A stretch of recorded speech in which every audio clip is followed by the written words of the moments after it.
The October, 1926, Air Union Blériot 155 crash happened on the 2nd of October, 1926, at Lee, Kent, when Blériot 155 FAICQ caught fire in mid-air and crashed while the pilot attempted to make an emergency landing at Penshurst Airfield.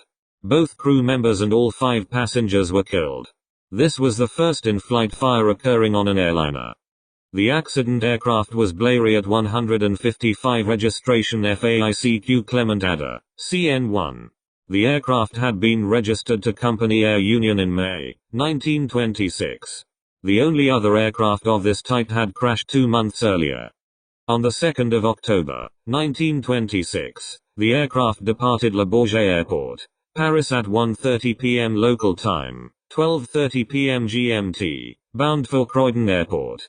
On board were the pilot and his mechanic, 2 male and 3 female passengers and 1,800 pounds, 820 kg of cargo, consisting of motor spares and furs.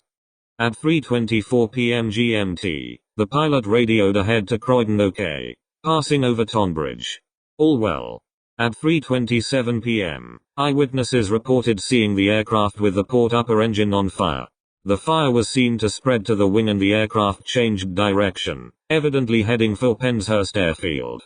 Eyewitnesses described the tail of the aircraft sinking whilst the aircraft gained a little height, then the aircraft rolled over and dived to the ground where the wreckage was consumed by fire. The aircraft crashed in the grounds of a house named Southwood, in Lee, Kent.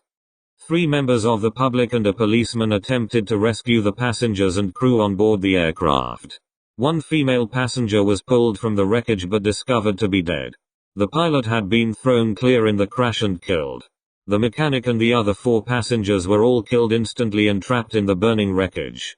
During the rescue attempts, a oil tank exploded and the wreckage was left to burn itself out.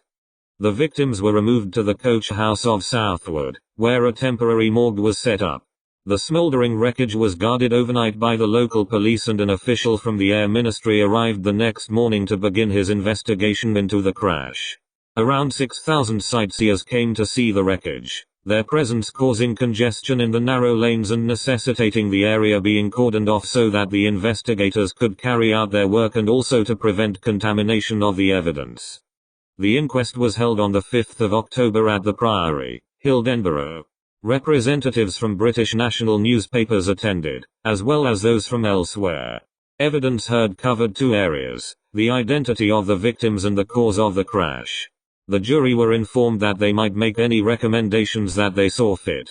A doctor gave evidence that all the victims had suffered multiple fractures, and that death would have occurred within a short time of the accident. The aircraft had been inspected before the flight, and a certificate issued by Bureau Veritas showing that it was fit for flight. The pilot was experienced, with over 2,000 hours flying time, and had been in the employ of Air Union since 1920. He had made 61 return flights between Paris and London. On being questioned, Major Cooper of the Air Ministry stated that there had never been a previous case of an airliner catching fire in the air. The jury returned a verdict of accidental death against all 7 victims. The behavior of the spectators was deplored by both jury and coroner.